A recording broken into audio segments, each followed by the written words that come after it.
আমাদের জাতীয় কবি কাজী নজরুল ইসলাম তার যে মানবতার গান, স্বাধীনতার গান, বিপ্লবের গান যা আমাদেরকে প্রাণিত করেছে, আজও উদ্বুদ্ধ করে।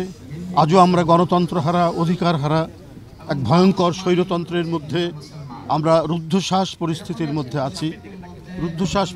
মধ্যে আছি। এই পরিস্থিতির প্রতিটি ক্ষণ, প্রতিটি মুহূর্ত নজরুল আমাদেরকে উদ্বুদ্ধ করছে প্রতিবাদের জন্য। যে প্রতিবাদের ভাষা তিনি অত্যন্ত শৈল্পিক নৈপুণ্যে দিয়ে গেছেন, সেই প্রতিবাদের ভাষায় আমরা রপ্ত করে আমরা আজও গণতন্ত্র ফেরানো, মত প্রকাশের স্বাধীনতা ফেরানো, আমাদের সংবাদপত্রের স্বাধীনতা নিশ্চিত করা, এর জন্য যে আমাদের লড়াই, সেই লড়াই আমরা অব্যাহত রেখেছি।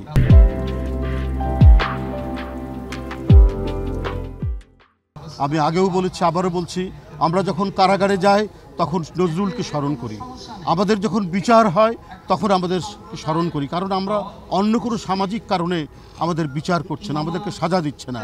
আমরা গণতন্ত্রের জন্য লড়াই করছি বলে আমাদেরকে সাজা দিচ্ছে, আমাদের কারাগারে নিয়ে যাওয়া হচ্ছে। যেমন নজরুল এই উপমহাদেশে প্রথম স্বাধীনতার মন্ত্র তার কণ্ঠ থেকে উচ্চারিত হয়েছিল বলেই তাকে কারাগারে নিয়ে যাওয়া হয়েছিল। তাই প্রতিটি মুহূর্তে, প্রতিটি ক্ষণে নজরুলের কবিতা, গান, তার সমস্ত সাহিত্য সৃষ্টি আমাদেরকে উদ্বুদ্ধ করছে আজকের বিদ্যমান এই যে রাজনৈতিক পরিস্থিতি, সেই পরিস্থিতিতে আমাদেরকে প্রতিবাদ করতে, আমাদেরকে এগিয়ে যেতে, শত নিপীড়ন নির্যাতন ভোগ করেও।